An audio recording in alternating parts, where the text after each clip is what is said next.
yéen a ngi teewlu seen bii di Liberté TV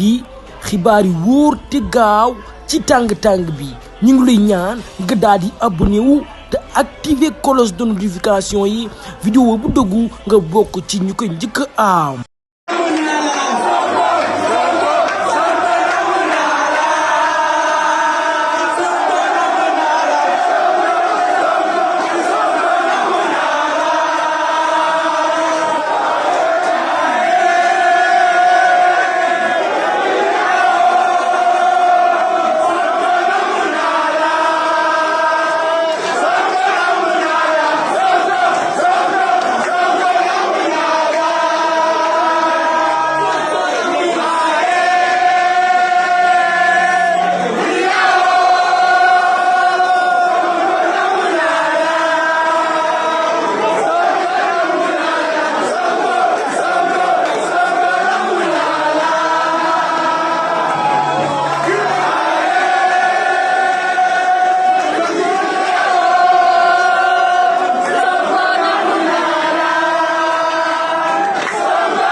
yéen a ngi teewlu seen bii di Liberté TV